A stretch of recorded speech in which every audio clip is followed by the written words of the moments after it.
Yun nga guys, meron tayong unboxing ngayon na item. So ito nga pala yung na-order natin sa Shopee. Ito po guys ay connecting rod para sa ating Xara M125 para kay Blueclick. Bala guys, na-unbox ko na. Hindi ko lang na-videoan pero papakita ko din sa inyo. Ito ay burkit. So yun nga guys, so ito nga pala yung mga na-order ko sa Shopee. Ito po ay genuine. May kamahalan din. At mamaya sasabihin ko sa inyo kung magkano yung presyo nito yung nabili ko sa Shopee. So umpisa natin dito kasi nabuksan na ito eh. So bali ito guys, ito naman yung piston nya. Ito naman guys yung piston. Yung mga laman nito para dito sa piston. Ito ka kita nyo naman guys. So KTM guys, KTM. So napakaangas. So syempre hindi mawawala yung burkit.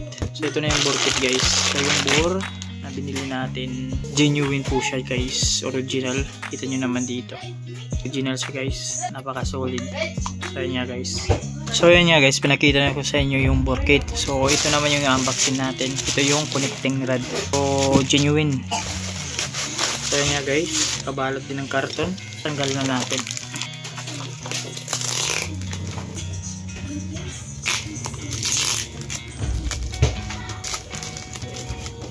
Guys, ito na.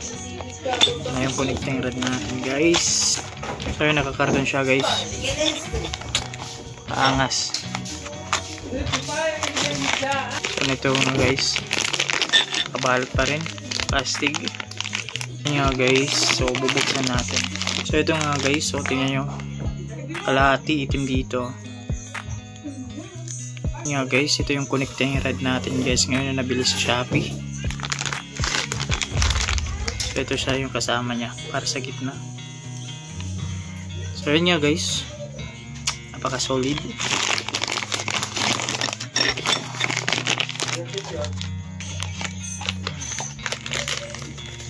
So yun nga guys, sabihin ko na sa inyo kung magkano yung bili ko nito sa Shopee. Ito nabili ko siya ng 2,035. So ito yung burkit, isang set.